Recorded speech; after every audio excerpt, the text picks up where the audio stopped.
পড়ন্ত বিকেলে একটা চূড়ান্ত সিদ্ধান্ত নিয়ে রওনা দিলাম ভিক্টোরিয়া মেমোরিয়াল দেখবো বলে। তার সাথে কিছু দৃশ্য ক্যামেরাবন্দি করলাম আর কি। তো ফাইনালি চলে এলাম কলকাতার গর্ব এবং শহরের এক রাজকীয় ইতিহাসের সাক্ষী ভিক্টোরিয়া মেমোরিয়াল। ভিতরের এন্ট্রি প্লাস মিউজিয়ামে 50 টাকা টিকিট কেটে ঢুকলাম। ব্যাক গেট দিয়ে যদি ঢোকেন তাহলে চোখে পড়বে বেশ কয়েকটি মূর্তি আর সম্রাট সপ্তম এডওয়ার্ডের বিশাল স্ট্যাচু। এখানে এমনই 4টি জলাশয় রয়েছে, শহরের বাক্সবন্দি মানুষের কাছে সবুজ ঘাসে খালি পায়ে হাঁটাটা কিন্তু একটা দারুণ feeling. Every steps feels magical.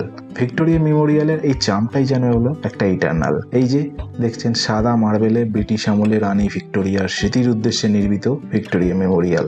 মেমোরিয়ালের এই সামনেই লর্ড কার্জনের এই বিশাল স্ট্যাচু।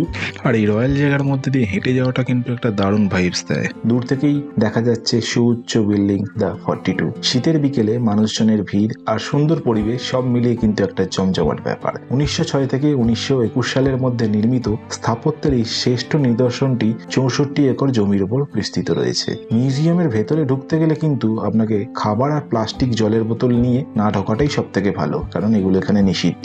এই যে সেই সময়ের এটা ফাউন্ডেশন স্টোন দেখতে পাচ্ছেন। মিউজিয়ামের একদম মধ্যবর্তী পয়েন্টেই রয়েছে মহারানী ভিক্টোরিয়ার এই বিশাল স্ট্যাচু। আর গ্যালারির উপরটা দেখুন কি অসাধারণ, যেন মনে হচ্ছে I am walking through time.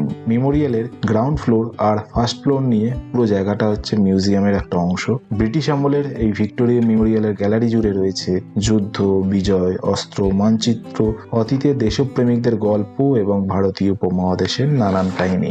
বিকেলে ফ্যামিলি নিয়ে একটু আড্ডা শেষ হওয়ার পরে এবার চলে যাবার পালা। বিকেল শেষে সন্ধ্যা নামলো তো বটেই। এবার মেমোরিয়ালের আলোগুলো সব ধীরে ধীরে জ্বলে উঠছে জাস্ট। সবশেষে এটাই বলতে পারি, if you love history and beauty of this place, this is a must visit point for you. Till then, tata, bye by.